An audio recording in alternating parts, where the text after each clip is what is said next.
Theta cos square theta -1 plus cos square theta is equal to cos 2 theta 2 cos square theta is equal to -1 right hand side पे जाएगा तो plus हो जाएगा 1 plus cos 2 theta, और यहाँ से cos square theta की जो वैल्यू आएगी वो आ जाएगी 1 plus cos 2 theta divided by 2।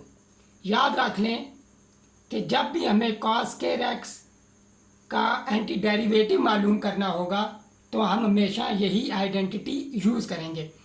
इसी तरह अगर साइन स्क्वायर थीटा होता तो आइडेंटिटी फिर इस केस में ये वाली बनती 1 minus cos 2 theta divided by 2 आता। तो आप देख सकते हैं कॉस स्क्वायर थीटा और साइन स्क्वायर थीटा के जो एंटी डेरिवेटिव हैं इन दोनों के, उनमें इतना फ़र्क नहीं है, सिर्फ एक नेगेटिव साइन का फ़र्क है। तो लिहाजा दोनों को एवेल्यूएट करने का तरीका बिल्कुल सेम है। तो यहाँ पे हम इसे यूज़ करेंगे। अब कॉस स्क्वायर थीटा की जो हमने आइडेंटिटी डिराइव की है, और कॉट स्क्वायर थीटा, अगर हम इस आइडेंटिटी को देखें, फंडामेंटल आइडेंटिटी को, यहाँ पे अगर हम, बल्कि आप इस आइडेंटिटी को देखें जो हमने पहले यूज़ की है, इस आइडेंटिटी को आप through out sign square theta से डिवाइड करें। जब हम डिवाइड करेंगे तो हमारे पास हो जाएगा cot square theta is equal to 1 over sine square theta. 1 over sine square theta होता है हमारे पास कोसिकेंट स्क्वायर थीटा, और -1 आ जाएगा क्योंकि sign square theta divided by sign square theta cancel out होके 1। अब हम इस आइडेंटिटी को यहाँ पे यूज़ करेंगे तो हमारे पास हो जाएगा I1 is equal to integral cosecant square theta -1 d theta -1 plus cos 2 theta divided by 2 d theta. अगर हम डेफिनेट इंटीग्रल को सॉल्व करते तो सिंप्लीफिकेशन में हमें बार बार यहाँ अपर लिमिट लोअर लिमिट यहाँ पे भी लिखनी पड़ती, जिससे हमारा काफ़ी टाइम वेस्ट होता है। तो ये टाइम सेविंग टेक्निक है कि हम पहले इनडेफिनेट इंटीग्रल को सॉल्व कर लेते हैं। अब यहाँ पे हो जाएगा I1 is equal to cosecant square theta d theta minus d theta 1 हमारे पास होगा -1/2, यहाँ पे ब्रैकेट डाल लेंगे और इंटीग्रल अलग अलग हो जाएंगे। यहाँ पे हो जाएगा हमारे पास, बल्कि हम यह इस तरह लिख लेते हैं 1/2 बाहर आ गया, फिर यहाँ से 2 इंटीग्रल बनेंगे -1/2 D theta -1/2 cos 2 theta d theta. मुझे उम्मीद है ये स्टेप समझ आ गया होगा कि 1/2 हमने बाहर लिखा, फिर इंटीग्रल्स को अलग अलग हमने कर लिया, तो 1/2 दोनों इंटीग्रल्स के साथ आएगा। अब अगर आप गौर करें, ये दोनों इंटीग्रल सेम है, ये -1 है और ये -1/2 है, तो क्या होगा, इनके कोफिशिएंट्स ऐड हो जाएंगे। और हम जानते हैं कि कॉट थीटा का जो डेरिवेटिव होता है, अगर हम डेरिवेटिव लें d/d थीटा कॉट थीटा, तो ये हमारे पास आता है माइनस कोसिकेंट स्क्वायर थीटा, और जब हम एंटी डेरिवेटिव लेंगे तो माइनस कॉट थीटा इक्वल होगा integral cosecant square theta d theta. लिहाजा कोसिकेंट स्क्वायर थीटा का जो एंटी डेरिवेटिव है वो माइनस कॉस थीटा है। तो यहाँ पे हमारे पास आ जाएगा I1 माइनस कॉट थीटा, और यहाँ पे देखें -1 -1/2 ये ऐड होंगे, तो ये हमारे पास हो जाएगा -3/2 इंटीग्रल डी थीटा। ये अलग से सॉल्व कर लेते हैं यहाँ पे कि हमारे पास -1 -1/2 एलसीएम लेंगे 2 आएगा, यहाँ पे -2 यहाँ पे -1, तो -3/2 आता है यहाँ पे। और नेक्स्ट हमारे पास -1/2 और कॉस का जो एंटी डेरिवेटिव होता है वो साइन होता है, तो यहाँ पे साइन आ जाएगा। एंगल 2 थीटा है, तो एंगल का जो डेरिवेटिव होता है उसे हम डिवाइड करते हैं। एक्चुअली जो हमारे पास फार्मूला होता है, फार्मूला को यूं होता है हमारे पास, इंटेग्रल कॉस के एक्स डी एक्स। ये के कोई नंबर हो सकता है, जैसे इस केस में हमारे पास 2 था, तो ये इक्वल होता है साइन के एक्स डिवाइडेड बाय के। हमने इस फार्मूला को यहाँ पे यूज़ किया है। अब हमारे पास जो इंटीग्रल आ जाएगा वो आ जाएगा I1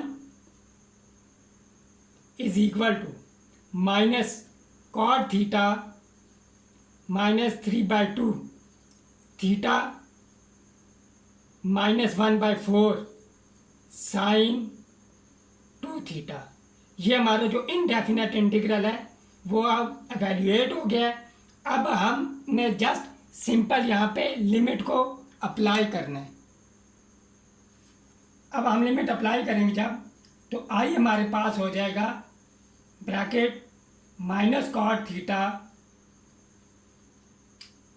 -3/2 theta -1/4 sine 2 theta limit from π/6 to π/4। अब हम पहले अपर लिमिट अप्लाई करेंगे, तो ये हमारे पास होगा माइनस कॉस कॉट π/4 -3/2 π/4 -1/4 साइन। अब यहाँ पे जब हम π/4 पुट करेंगे तो 2 थीटा था, तो थीटा की जगह π/4 पुट करेंगे तो 2 और 4 कैंसिल होके यहाँ पे π/2 आ जाएगा, ये साइन π/2। अब हमने लोअर लिमिट को अप्लाई करना है। लोअर लिमिट को जब अप्लाई करते हैं तो नेगेटिव साइन आता है। क्या होगा फिर इस केस में, इन सब के साइन चेंज हो जाएंगे। यहाँ प्लस आ जाएगा, प्लस कॉट π/6 प्लस 3/2 π/6 प्लस 1/4। अब यहाँ पे जब हम थीटा की जगह π/6 पुट करेंगे यहाँ पे, तो ये हमारे पास हो जाएगा 2 × π/6।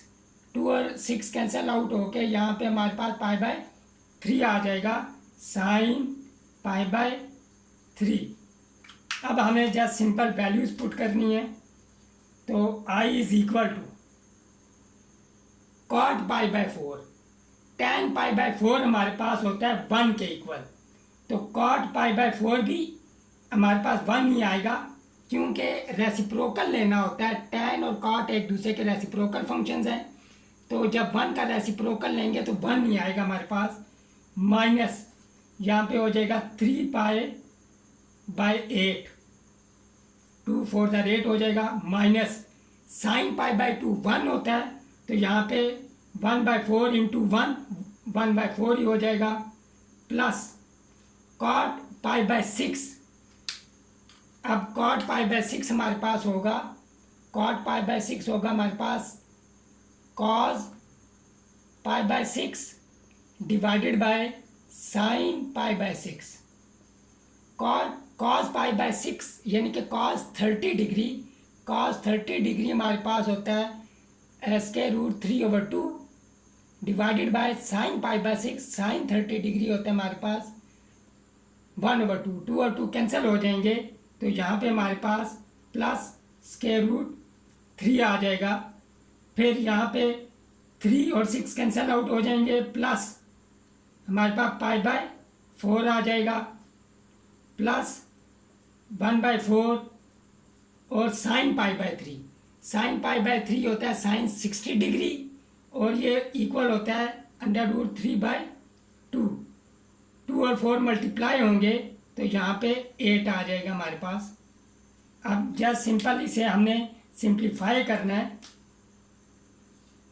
तो हम ये करेंगे कि एलसीएम ले लेते हैं। यहाँ पे 8 है, 4 4 8, तो 8 हमारे पास एलसीएम आ जाएगा।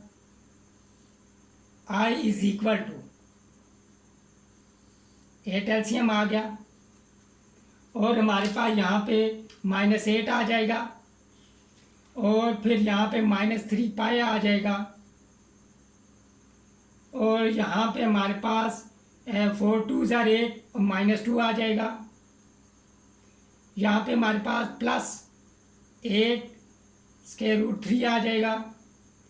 4 2 ज़ार 8 +2 पाई हो जाएगा यहाँ पे हमारे पास और 8 1 ज़ार 8 +√3 i = अब हमारे पास जो आंसर आएगा फाइनल वो हो जाएगा यहाँ पे, अगर आप देखें 8 √3 +√3 ये हो जाएगा 9 √3 के इक्वल।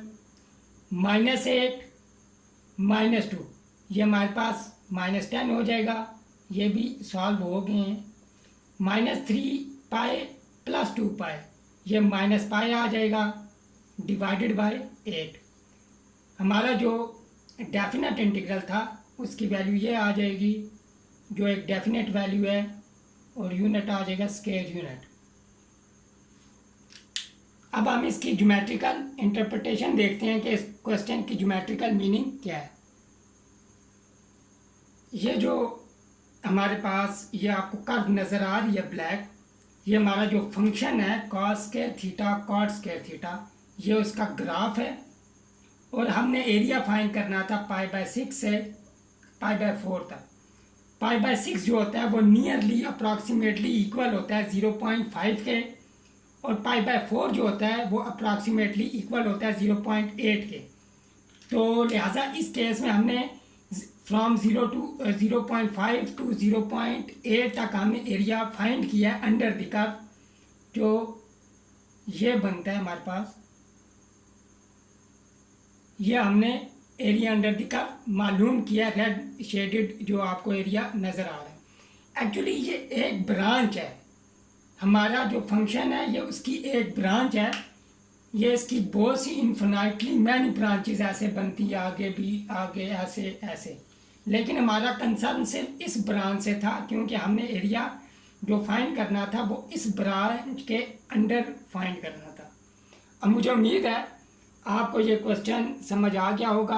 अगर आपको मेरी वीडियो पसंद आई है इसे लाइक करें, इसे शेयर करें और मेरे चैनल math.cloud को सब्सक्राइब करें। मिलते हैं नेक्स्ट वीडियो में क्वेश्चन नंबर 18 के साथ। टिल देन टेक केयर, अल्लाह हाफिज़।